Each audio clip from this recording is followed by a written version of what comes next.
Hello everyone, welcome back to my channel That Model Railway Guy for another review, and today I'm taking a look at some brand new rolling stock, which are the Chaldron Wagons from Accurascale. This is actually my first product from them, so I'm very excited to take a proper look at these and see if their models in general live up to the high praise that they often receive. So, a few of the specs before we get started. The version I'll mostly be taking a look at today are the N.C.B livery ones. With these wagons being from the dawn of the railways, they can fit into so many types of layouts throughout all the different eras. The N.C.B ones are obviously some of the later examples, and I felt I could just about get away with having them on my layouts. This livery is not only a limited edition, as you can see from the little card here we get in the box, but it's also exclusive to Accurascale too, meaning that you can only buy these direct from their website, and I would actually recommend buying through their website anyway. The price is exactly the same as what you pay at the retailers, which is $44.99 for a pack, and that includes 3 wagons. But if you buy multiple packs from them, you actually get a discount, which means that for me, this pack actually cost me around £40.50, and I'll be showing you the other pack I got a little bit later on. Now, at first glance, $44.99 might seem like quite a lot considering how small these wagons are, but if we break it down, personally I think it's actually quite reasonable. That makes each individual wagon roughly £15, which is similar to what the Hornby open third coaches to go with the Rocket were originally sold for, although the prices for those have since increased, I should add. That said, the Chaldron wagons from Accurascale look like they have a lot more detail on them, so let's take a close-up look. Yes, these wagons may be tiny, but they really do pack a lot into such a small space. While the bodies of the wagons are plastic, the chassis is actually metal, which gives them a nice bit of extra weight, and this also moves the centre of gravity down as well to help keep them on the track. Like I said earlier, the prototypes really were from the early days of the railway, and the model has definitely captured that style of something that was almost a prototype, with the industry still figuring things out. The livery is mostly black, but you can see that we do have individual panels picked out in different shades of grey. Presumably this is to represent parts of the body that have been replaced over the years, since these would really be towards the end of the wagon's life. One thing I'm really pleased to see is that Accurascale haven't just picked out the same panels on each wagon, and in fact they've used a few different shades of grey too, with a lighter grey, a dark grey, and even this really subtle sort of blue grey, which really adds to the detail. It makes it less uniform, which I feel is much more realistic in this sense, and so I just wanted to point that out as it gets a big thumbs up from me. The N.C.B lettering is printed nicely along the side of the wagons too, along with the wagon numbering and weight markings.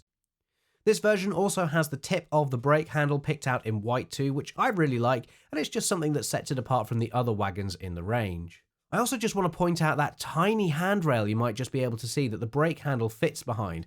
That is really fine wire by the look of it, and that's an incredibly impressive little detail. While we're looking at the brake handle, you can see just how primitive these early wagons were, with the simple mechanism that runs down to the brake blocks by the wheels. This is all very fine, separately fitted detail that has been done really well indeed.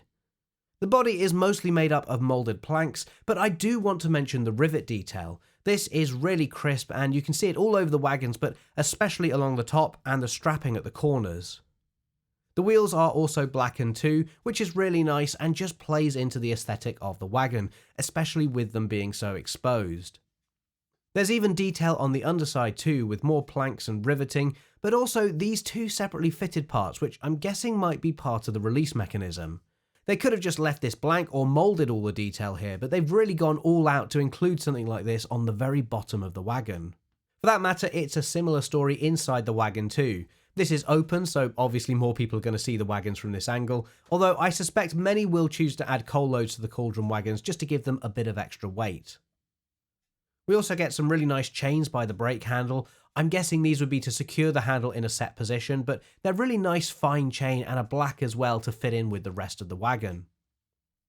Similarly, there's more fine chain at the ends of the wagons leading down from the body to the buffer blocks, which you can see have rims fitted around the edge, which is a nice little detail they've included.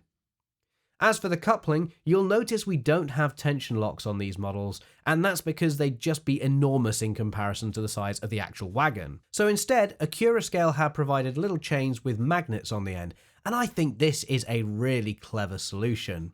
It's perfect for unfitted wagons like this, and it's almost like using 3-link couplings but adding in the convenience of magnets at each end to make them so much easier to couple together.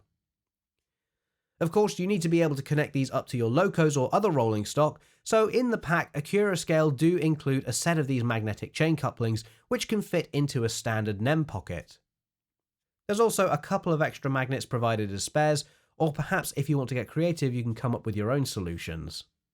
Now, I believe Accurascale are selling these magnetic chain couplings as a separate item too, so you can fit extra locos with them, or perhaps even make up a whole freight train that is coupled together in this way.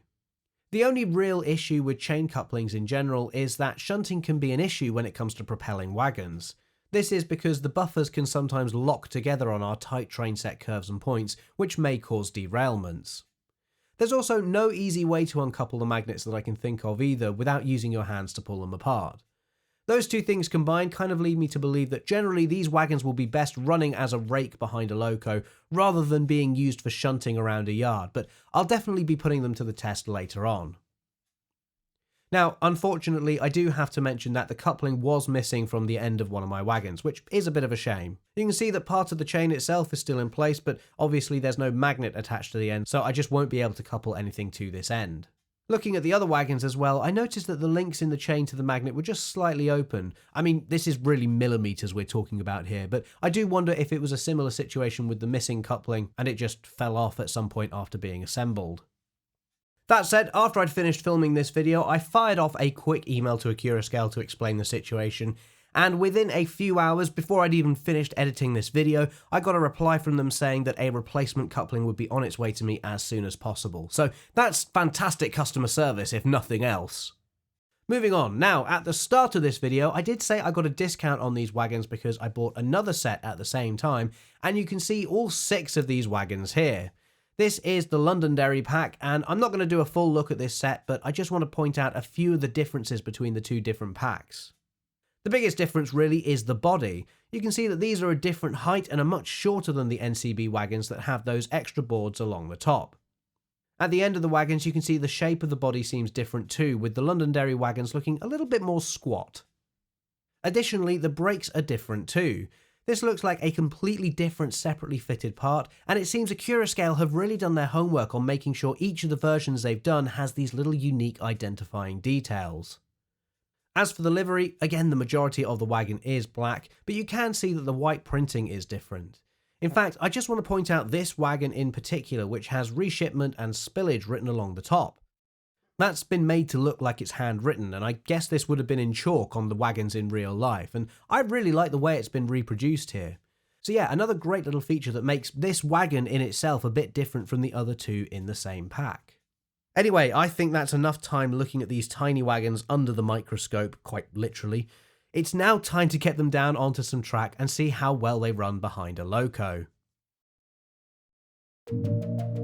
So, we're on my little shunting layout Pickwick Yard today, which actually hasn't appeared on the channel for quite a while.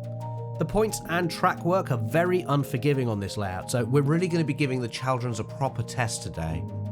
Generally, I see this layout as a worst case scenario, and if stuff runs well on here, it'll probably perform much better elsewhere. You can see I've got 2 wagons coupled to the loco at the moment, and I'll be collecting up the other wagons around the layout as I go.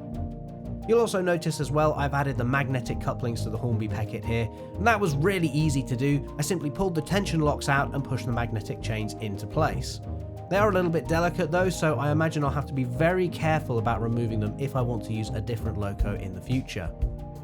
You can see though that these 2 wagons are very happy being propelled through my dodgy secondhand setrack points, and there's no issues there, so now let's see if it'll attach to some other wagons.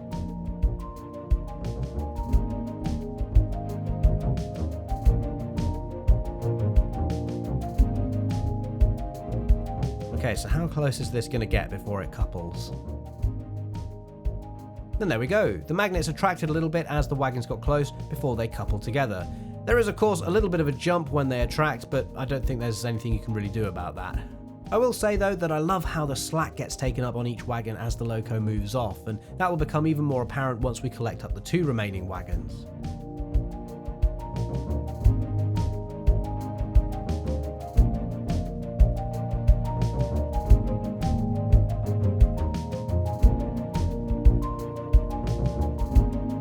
Generally though, the Chaldron wagons seem absolutely fine shuttling around the layout like this.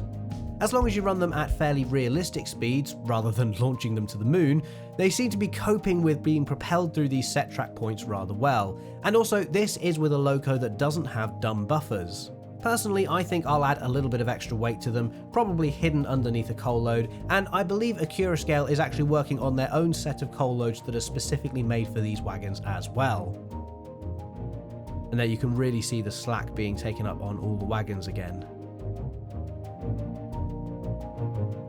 As I said earlier though, I suspect these aren't really intended for shunting with, and where they will shine best is running as a fixed rake behind a small industrial loco. But again, I think this layout in particular is a worst case scenario, so if this is how they perform on my dodgy track, I would expect them to be much better on a proper layout.